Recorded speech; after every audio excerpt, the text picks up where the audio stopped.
Hello, everyone, and welcome to another episode of Open Book.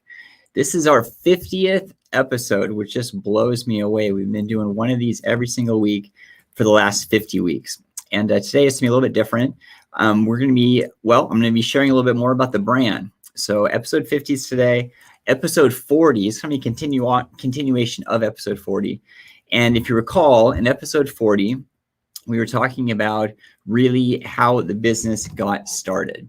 So here's the question. This is a question we get all the time. And in episode 40, we talked about how we really started the business in 2012, but it wasn't really until 2015 that we started doing shoes. So the question was, what were we doing in between that time? Well, in episode 4, we talked about how we were doing ski gloves, which actually caught the eye of a reality television show. So today, I'm going to go into detail about that reality television show. So what happened was we had great success coming off of a Kickstarter campaign where we were raising awareness for that ski glove. And our goal was $7,500. We ended up making $20,000 on the whole campaign. Where there was a recruiter for a reality television show, it was the show was going to be on the Oxygen channel. And they saw the success of that Kickstarter campaign just because it far exceeded our goal.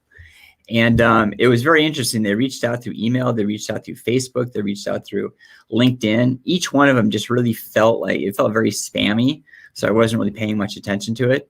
But when they kept reaching out from all these different directions with the same message, it really felt like it was more than just, your typical spam type message.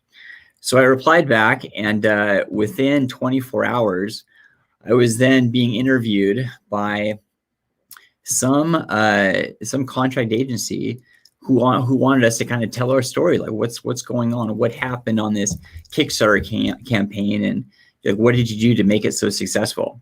Well, as we were describing the ski glove and describing how we did, the next question they asked was, well, what else do you have? And it really took us back to the first conversation that Darin and I had about what would later become BILLY Footwear, the idea of making a shoe with a zipper in it. And, all we had at that time was a drawing. So when the recruiter asked, like, what else are you working on? I lifted up a piece of paper and I said, hey, we have a silhouette here for a shoe with a zipper that goes on the outside around the toe. The whole upper folds over. I'd be able to drop my foot unobstructed since I'm a wheelchair user. It'll be absolutely amazing. And then as soon as I shared that, they basically said, tell us more. And do you have a prototype? And the funny thing was I kind of dodged it because we did not have a prototype. It was just all concept up in the head. So after that call, it frantically turned into this mission of like, oh my gosh, we need to make a prototype. So I called up Darin immediately going, okay, what do we do? Where do we go from here?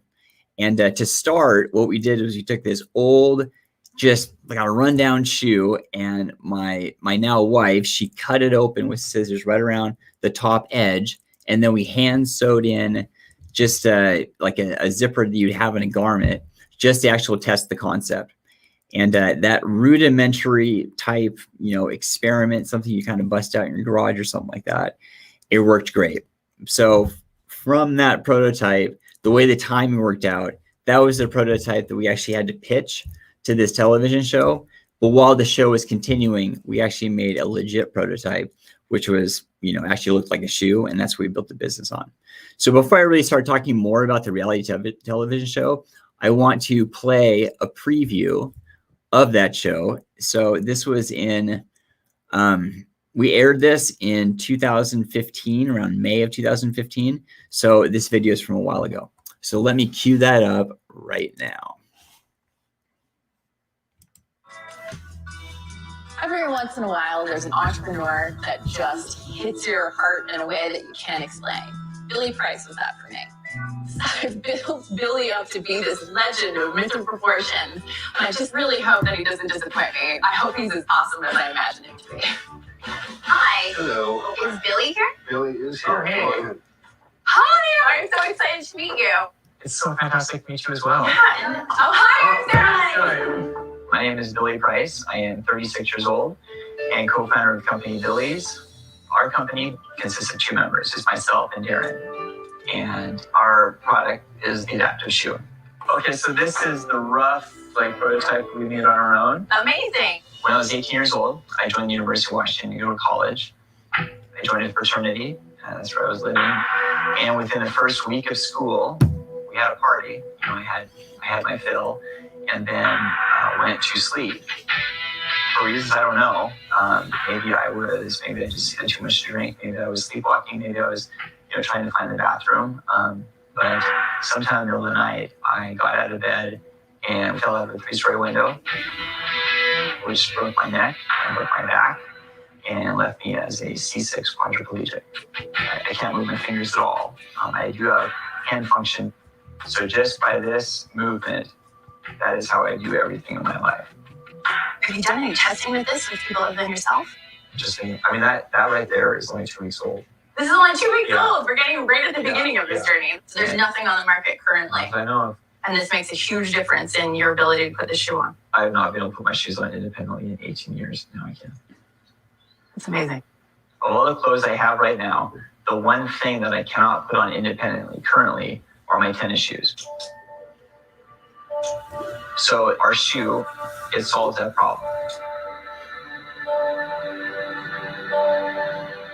Laying in bed with the head up, as I would normally do, I put my foot into the shoe and I zipped it on exactly as it was supposed to, exactly as we conceptualized, and it worked perfect. And it was so easy, and it was absolute elation, ecstatic.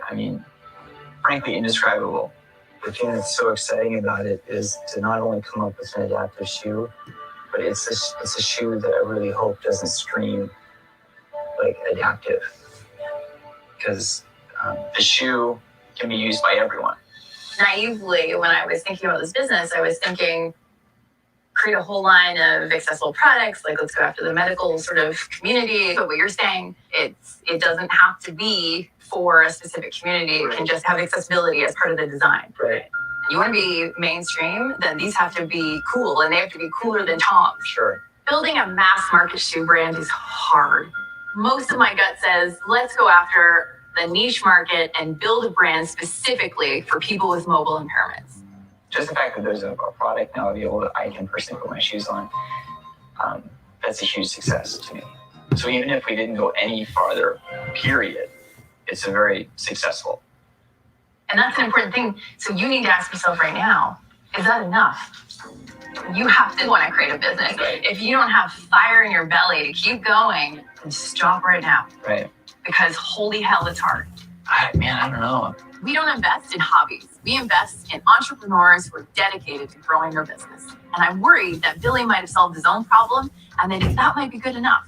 I think he did a remarkable thing, but I don't believe you that your burning desire is to be an entrepreneur. In order to put you in front of the rest of the investors, I really need you to make a decision and say, I'm ready and I want to do this.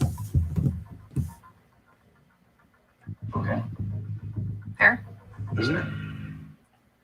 We're in this to make money. So when they walk through that door, they share with us their dream.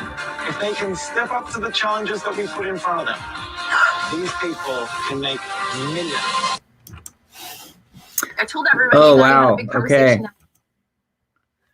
conversation. So that was pretty cool. I haven't watched that in a bit. So a lot of things just like ran back to my mind from that whole experience. So a couple of things. One is reality TV is reality TV. We definitely learned that, watching television, reality television, you kind of like have this thing in your mind of like, you know what, I bet everything on there isn't necessarily 100% true. And actually now going through it, I can definitely attest to that.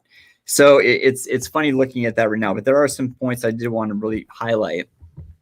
You'll notice in that video, they're talking about really that delineation between adaptive. They really wanted to go medical and where we wanted to go mainstream. So it was really interesting because that was the whole deal on that show. They were really setting up this artificial tension to be able to really push and corral us towards this, very niche market, where it's like, well, no, we want to be able to go universal design. We want to go inclusion. We want to be able to take something with fashion and function and smash it together and really like launch it to the masses. So it's really interesting looking at that preview now, because at the time we didn't really know like how big we were going to go or how many people were going to get in front of and whatnot, what kind of retail partners. So now to be able to be in like all these box stores and include our own e-commerce and then like around the planet and in front of all these people. It just really is. It's really wild now thinking back of the pushback we were receiving to only go down this narrow path, and being able to push back saying like, no, we want to go everywhere. I don't know. It just kind of warms my heart to see where it's gone. So, but more things about that show. There are a couple of things. Whenever you watch a reality television show, it seems like inevitably there'll be some sort of challenge that whoever the host is or whatever, they'll drop on you, and you have to like somehow just pull this rabbit out of your hat in just no time whatsoever. Well, they definitely did that to us as well, and it was a matter of we had one prototype, and we were supposed to put together a focus group to be able to have that audience try the shoe on and to be able to provide their feedback of what they thought. Well, the time frame they gave us like 3 weeks, which is just absurd. I mean, it just doesn't work that way.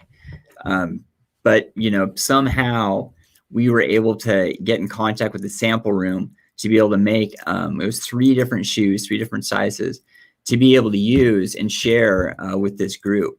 So we were able to overcome that challenge, but it was so rushed and just, oh my gosh, it was a little stressful. But anyway, when we were part of this focus group, I remember that there was one of the most amazing stories that came from this experience.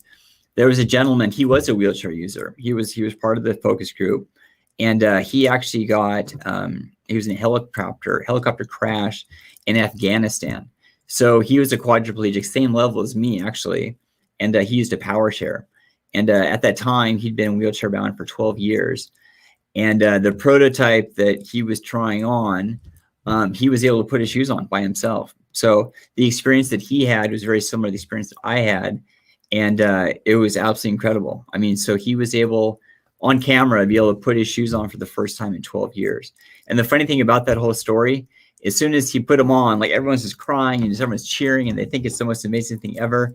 And then he says to his wife, he's like, hey, honey, check this out. And his wife just kind of deadpan says, now do your other shoe. So it was just really, really fun to be a part of that experience. But the way the reality television worked, it really ended up being the catalyst. Like in long term, like looking back on it, we didn't really get a whole lot of exposure out in front of people. I mean, some people learned about the brand, but the biggest thing that we got out of that reality television show was a real kick in the butt to have us move forward. Because we finished filming in May of 2015, and then we were scheduled to air in December of 2015.